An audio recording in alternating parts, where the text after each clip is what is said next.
Hello. അപ്പോൾ കഴിഞ്ഞ ദിവസം ഞാൻ വെച്ച പയറും പടവലും ഒക്കെ നന്നായിട്ട് പടർന്ന് കയറിയിട്ടുണ്ട് കേട്ടോ. ഇനിയിപ്പോൾ അതിനൊരു പന്തൽ കെട്ടാതെ രക്ഷയില്ല. രാവിലെ ഭയങ്കര മഞ്ഞായിരുന്നല്ലോ. മഞ്ഞൊന്ന് കുറഞ്ഞിട്ട് നമുക്ക് ഇച്ചിരി വെയിൽ വന്നിട്ട് വെളിയിലേക്ക് ഇറങ്ങി പന്തൽ കെട്ടാമെന്ന് ചേട്ടൻ പറഞ്ഞു കേട്ടോ. മഞ്ഞായി കഴിഞ്ഞാൽ എനിക്ക് ഭയങ്കര തുമ്മല. തുമ്മി തുമ്മി ഞാൻ ഒരു വശമാവും. അപ്പോൾ അത് കാരണം ചേട്ടൻ പറഞ്ഞു കുറച്ച് കഴിയട്ടെ എന്ന്. അങ്ങനെ ഞങ്ങൾ രണ്ടും കൂടെ ഒന്ന് വെയിൽ ഉറച്ചപ്പോൾ പുറത്തിറങ്ങി കുറച്ച് വല വാങ്ങിച്ച് വെച്ചിട്ടുണ്ടായിരുന്നു. അത് വെച്ചിട്ട് പന്തൽ കെട്ടുകയാണ് കേട്ടോ. അങ്ങനെ പന്തലൊക്കെ കെട്ടിക്കൊണ്ടിരുന്നപ്പോൾ മോൾ എന്നോട് പറഞ്ഞു, അമ്മേ യോഗട്ട് വാങ്ങിച്ചിട്ടുണ്ട്, അതൊന്ന് നമുക്ക് പരീക്ഷിക്കാമല്ലോ എന്ന്. ഞാൻ ഇതുവരെ ആ സാധനം കഴിച്ചിട്ടില്ല കേട്ടോ. ഇത് സ്ട്രോബെറി ഫ്ലേവറാണേ.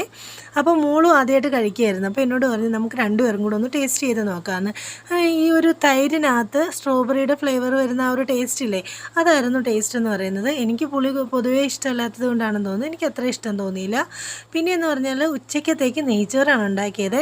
നെയ്ച്ചോറും ചിക്കൻ കറിയായിരുന്നു. അപ്പോൾ നെയ്ച്ചോറ് ഉണ്ടാക്കിയപ്പോൾ എന്നോട് പറഞ്ഞു വെച്ചാൽ വലിയ റെസ്റ്റോറൻറ്റുകളിലൊക്കെ നമ്മൾ ബിരിയാണി ചോദിക്കാൻ ചെല്ലുമ്പോഴേ അവരിങ്ങനെ പടച്ചോറ് വെക്കുന്ന പോലെ ബിരിയാണി ഉള്ളിലെല്ലാം ചേർത്ത് വെച്ചിട്ട് കൊണ്ടുവയ്ക്കാറുണ്ട്. അപ്പോൾ അതുപോലെ ആക്കി തരുമെന്ന് ചോദിച്ചു. ഞാൻ എന്ത് ചെയ്തു, ഡെപ്പാട് അത് ഇങ്ങനെയൊക്കെ ഫില്ല് ചെയ്തിട്ട് നേരെ ഒരു പ്ലേറ്റിലേക്ക് കമത്തി കൊടുത്തു.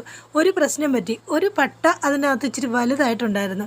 അതുകൊണ്ട് തന്നെ അതിൻ്റെ ഒരു സൈഡിൽ നിന്ന് വിട്ടുപോയി. എന്നാലും മോൾക്ക് സന്തോഷമായി കേട്ടോ. മോൾ സന്തോഷമായിട്ട് അത് കഴിക്കുകയും ചെയ്തു കേട്ടോ. അങ്ങനെയെല്ലാം കഴിച്ചു കഴിഞ്ഞിട്ട് ഞാനും മോളും കൂടെ കട്ടിലൊന്ന് കിടക്കാനായിട്ട് വന്നതാണേ. അപ്പം നമ്മളൊരു കുഞ്ഞപ്പൻ ഇവിടെ കിടന്ന് ഭയങ്കര കളി. ഞങ്ങളെ രണ്ടുപേരെയും നോക്കിക്കൊണ്ട് നക്കുന്നു, തുടയ്ക്കുന്നു, എന്തൊക്കെയോ കാട്ടായങ്ങൾ കാണിക്കുന്നു കേട്ടോ. അപ്പം ഞാൻ എന്ത് ചെയ്തെന്നറിയാവോ, അടുത്ത് തന്നെ വേറൊരുത്തനും കിടന്ന് കളിക്കുന്നുണ്ടായിരുന്നേ. അവനെ പിടിച്ച് ഞാൻ ഇവൻ്റെ കൂടെ ഇട്ട് കൊടുത്തു. ഇപ്പം എൻ്റെ പൊന്നോ, ഞാൻ കൊണ്ട് ഇട്ട നേരവേ ഓർമ്മയുള്ളൂ. പിന്നെ രണ്ടും കൂടെ ഭയങ്കര കടിയായി, ബഹളമായി, കാല് പിടിച്ച് മാന്തുന്നു, വലിക്കുന്നു, വാലിട്ടിളക്കുന്നു. എൻ്റെ പൊന്നേ, ഇത് കണ്ടുകൊണ്ടെന്ന് എൻ്റെ മോളുണ്ടല്ലോ ഇടയ്ക്ക് ചെന്ന് രണ്ടിനെ ഒന്ന് മാറ്റി കൊടുക്കുകയും ചെയ്തു. കോംപ്രമൈസ് ചെയ്യിക്കാൻ ശ്രമിച്ചതാണെന്നാണ് തോന്നണത്. അല്ലേ, ഇതൊക്കെ ചെയ്തൊക്കെ നമ്മളിപ്പോൾ ആരായി? ദേ കണ്ടില്ലേ, നക്കുന്നു, കെട്ടിപ്പിടിക്കുന്നു. എന്താ ഒരു സ്നേഹം! ഇതിനാണോ ഇത്രയും ബഹളം വെച്ചത്? അപ്പോൾ എൻ്റെ വീഡിയോ ഇത്രയേ ഉള്ളൂ കേട്ടോ. ഇന്ന് എൻ്റെ ചാനൽ ഒന്ന് സബ്സ്ക്രൈബ് ചെയ്യണേ.